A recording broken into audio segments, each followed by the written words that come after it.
नमस्कार दोस्तों, आप सभी लोगों का अपने इस चैनल में स्वागत करते हैं। दोस्तों, हम लोग एनसीईआरटी पैटर्न के इंटरमीडिएट के केमिस्ट्री के बारे में बात कर रहे हैं और हम लोगों का अध्याय सेकंड वाला चल रहा है और चैप्टर का जो नाम है आपका सॉल्यूशन यानी बिलियन वाले चैप्टर को हम लोग पढ़ रहे हैं।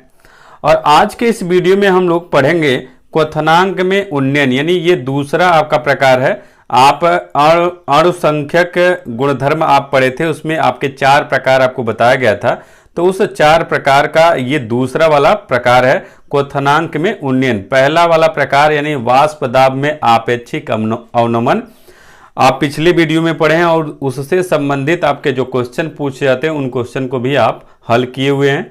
तो दूसरा आपका प्रकार है क्वथनांक में उन्नयन, यानी आपका क्वथनांक में उन्नयन कहा किसको जाता है, यानी कि आपका क्वथनांक मतलब बॉइलिंग पॉइंट और उन्नयन का मतलब आपका वृद्धि होता है बढ़ते हुए क्रम में। तो क्वथनांक में उन्नयन क्या है इसके बारे में हम लोग जान रहे हैं। देखिए, आपका कोई भी आपका अवाष्पशील पदार्थ, यानी अवाष्पशील का मतलब जो वाष्पित नहीं होता होगा, यानी कि अवाष्पशील पदार्थ को किसी विलायक में घोलने पर क्वथनांक में जो वृद्धि होती है उसे क्वथनांक का उन्नयन कहते हैं। यानी कि आप ध्यान से समझिएगा क्योंकि सबसे आसान परिभाषा आपका है। कहा जा रहा है कि किसी अवाष्पशील पदार्थ को किसी विलायक में घोलें, तो विलायक में जब घोलेंगे तो उसके क्वथनांक जो होगा, जो उसका बॉइलिंग पॉइंट होगा, वह बॉइलिंग पॉइंट क्या होगा, बढ़ जाएगा। और उसी बॉइलिंग पॉइंट के बढ़ने को ही आप क्या कहेंगे, क्वथनांक का उन्नयन कहेंगे। ठीक है, समझ में आ गया।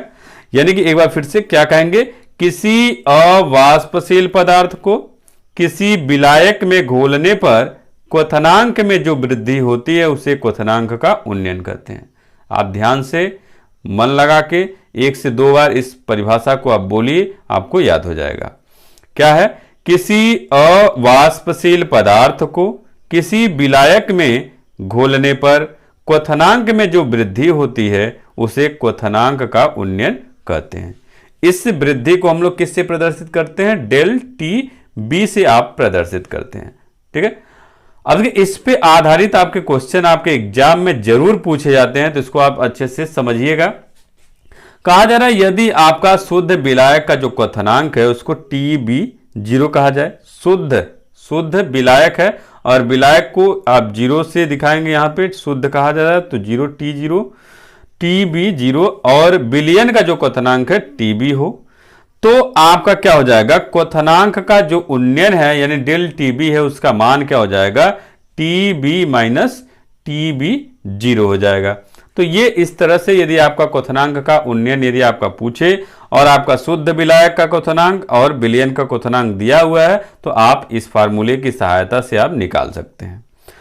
अब आपका यहां पे जो आपका शुद्ध विलायक है और जो विलयन है उनके वाष्प दाब तथा ताप के बीच ग्राफ खींचें तो ग्राफ खींचने पे जो वक्र प्राप्त होता है वह लगभग एक दूसरे के समानांतर होते हैं। यानी कि आपका जो विलायक है, शुद्ध विलायक है, और जो आपका विलयन है, उन दोनों के जो वाष्प दाब है यानी कि आपका P जो है उसके बीच और जो ताप है उनके बीच, यानी आप ग्राफ खींचें तो ग्राफ जब खींचेंगे तो जो हम लोगों का वक्र मिलेगा वह वक्र जो है, दोनों वक्र एक दूसरे के समानांतर हो, यानी विलायक का और विलयन का दोनों का जो वक्र मिलेगा वह एक दूसरे के समानांतर होगा। तो आइए हम लोग ग्राफ देखते हैं और ग्राफ देख के समझते हैं। अब देखिए, ये ग्राफ आपके सामने है। इस ग्राफ में ये आपका ताप है, ये आपका वाष्प दाब है। अभी आप कहे हैं वाष्प दाब और ताप के बीच ग्राफ खींचा जाए तो वाष्प दाब और ये ताप इनके बीच ग्राफ खींचा जाए तो ये TB0 जो है आपका ताप किसका है, विलायक का है, शुद्ध विलायक का, और TB जो है विलयन का ताप है। ठीक है, अब आपका यहाँ पे ये आपका वाष्प दाब, वायुमंडलीय दाब यानी वाष्प दाब है P, और ये P जो है दोनों के लिए आपका क्या है, समान है।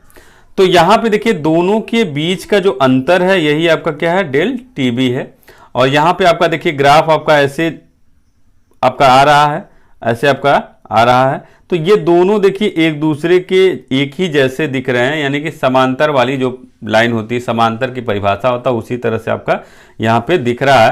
तो ये आपका विलायक और विलयन का जो वाष्प दाब और ताप के बीच जो वक्र मिल रहा है, ये वक्र टाइप में है, वक्र जो मिल रहा है वह क्या है, एक दूसरे के समानांतर हैं। तो ये आपका देखिए फिगर में आपका वैसे ही दिख रहा है। अब ये साथ में क्या है, यहाँ पे ये जो वक्र बनाया गया है, इस वक्र में जो समानांतर रेखाएं हैं ये आपके इनके बीच के जो अंतर हैं, इनका जो आपका अंतर है और इनका जो आपका अंतर, उनके क्या अनुक्रमानुपाती है। यानी जैसे जैसे आपका ताप बढ़ेगा वैसे वैसे ही आपका दाब भी बढ़ेगा। तो ये आपका है आगे कि क्वथनांक के निकट के क्षेत्र में तनु विलयनों के लिए जो वाष्प दाब वक्र, ये ए और आपका यहाँ पे सी है, ये सी, जो आपके ये ए वाला वक्र और ये सी वाला जो वक्र है वह लगभग आपका क्या है, समानांतर रेखाएं हैं। इस वजह से आपके जब समानांतर रेखाएं हैं तो आपका डेल टीबी अनुक्रमानुपाती डेल पी हो जाएगा। अर्थात इसके कहने का मतलब है कि क्वथनांक में उन्नयन वाष्प दाब में परिवर्तन के समानुपाती होता है। यानी कि ये जो आप डेल टीबी अनुक्रमानुपाती डेल पी लिखा गया है, इसका मतलब ये आपको पता ही है कि डेल टीबी का मतलब आपका क्या है, क्वथनांक में उन्नयन, और डेल पी का मतलब आपका है वाष्प दाब में परिवर्तन।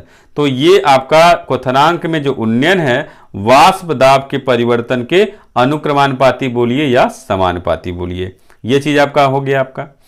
अब एक परिभाषा और देखिए यहां से निकल जाएगा। अब आपका राउल्ट के नियम से वाष्प दाब जो अवनमन है वह विलेय के मूल अंश के समानुपाती है। तो राउल्ट के नियम का उपयोग करेंगे हम लोग, और जो वाष्प दाब अवनमन है, अवनमन आप लोग पढ़े भी हैं, विलेय के मूल अंश के समानुपाती होता है। तो डेल पी अनुसमानुपाती यक्स विलेय लिखा गया है, यक्स आपका यहाँ पे बी भी लिखा जा सकता था, तो ये बी का भी मतलब आपका विलेय ही होता है। तो हम यहाँ पे विलेय लिख दिए हैं, आपको कहीं दिक्कत न हो। तो डेल पी अनुक्रमानुपाती यक्स विलेय, यानी कि जो आपका वाष्प दाब अवनमन है, यहाँ पे ये जो वाष्प दाब में परिवर्तन हो रहा है वह वाष्प दाब के अवनमन मतलब कमी को प्रदर्शित कर रहा है। तो वाष्प दाब में जो अवनमन है ये डेल टी बी, वह आपका मूल अंश के अनुक्रमानुपाती होता है। तो ये आपका सूत्र हो जाएगा। अब एक फार्मूला और यहां से निकलेगा आपका, देखिए यहां पे कि किसी अवाष्पशील विद्युत अनअपघट्य, किसी अवाष्पशील विद्युत अनअपघट्य पदार्थ के विलयन का जो क्वथनांक उन्नयन है यानी कि डेल टीबी, वह विलयन की मोललता यानी स्मॉल एम के क्या है, समानुपाती है। यानी कि अब तक देखिए कई जगह आप समानुपाती बोल चुके हैं।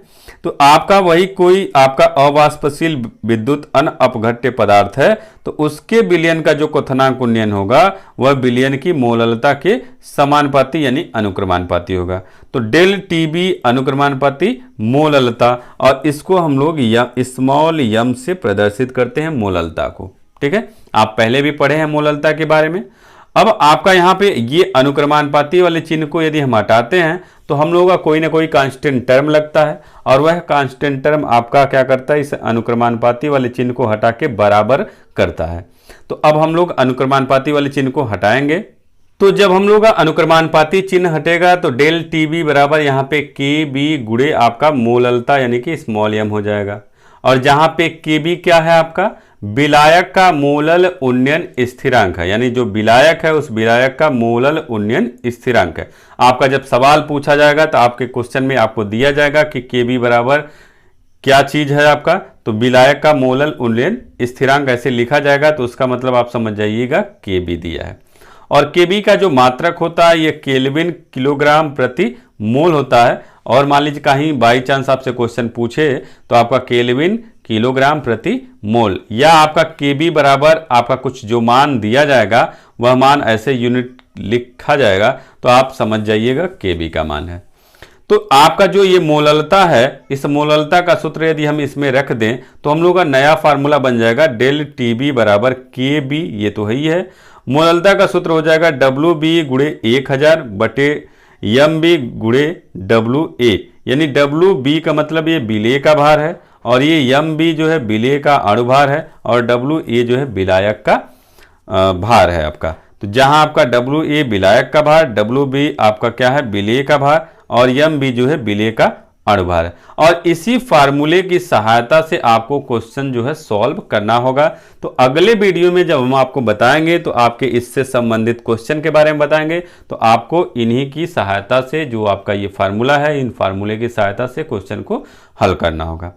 अब एक सूत्र और आपका निकल के आ रहा है वांट हाफ के अनुसार। वांट हाफ अभी आप नहीं जानते, आगे हम आपको बताएंगे वांट हाफ क्या होता है, तो अभी आप केवल नाम सुनते रहिए।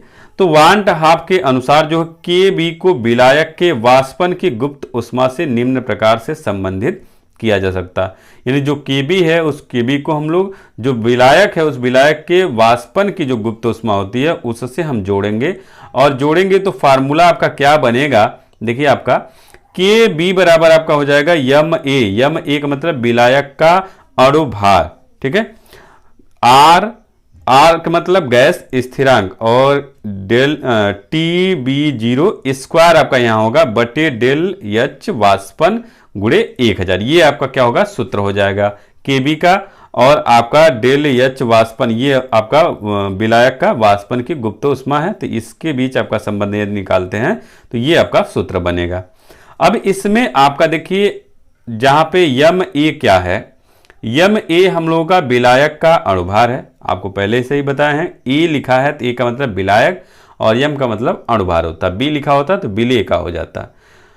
और आर क्या है, गैस स्थिरांक है। और इस आर का जो मान है, जैसे जब आपका सवाल दिया जाएगा तो आर का मान हो सकता है नहीं दिया जाएगा, तो आपको आर का मान अपना खुद लिखना होगा। 0.083, एक भी हो सकता है, यहाँ पे 2 भी हो सकता है, लेकिन आपको इतना वही रहेगा, बाकी आपका कुछ भी हो सकता है। लीटर वायुमंडल डिग्री प्रति मोल आपका होता है, ये आपका आर का मान होता है। जब आपको सवाल दिया जाएगा तो उस सवाल में ये आर का मान अपने से लिखना होगा आपको। फिर उसके बाद टी बी जीरो का जो वैल्यू है, उस किसका वैल्यू है, विलायक का, ये क्वथनांक है। और डेल एच वाष्पन किसको क्या कहा जाता है, वाष्पन की मोलर उष्मा या गुप्त उष्मा या मोलर वाष्पन एंथैल्पी ये कही जाती है। तो ये हम लोगों का क्या हो गया, आपके क्वथनांक का जो उन्नयन है, उन्नयन से संबंधित आपके परिभाषा हो गए और आपके सूत्र हो गए। और इन्हीं सूत्रों की सहायता से हम लोग अगले वीडियो में क्वेश्चन को हल करेंगे। तो आप इन फार्मूलों को अच्छे से समझ लीजिएगा, तैयार कर लीजिएगा, पढ़ लीजिएगा, और परिभाषा को भी याद रखिएगा। तो उम्मीद है आपको समझ में आ गया होगा, और समझ में यदि आ जाए तो कमेंट करके जरूर बताइए कि आपको हमारा वीडियो कैसा लग रहा है। अच्छा लग रहा है तो लाइक कीजिए, शेयर कीजिए, और चैनल को सब्सक्राइब भी कर लीजिएगा। तो आज के इस वीडियो में इतना ही। अगले वीडियो में हम लोग फिर से मिलेंगे, तब तक के लिए अनुमति चाहते हैं। नमस्कार दोस्तों।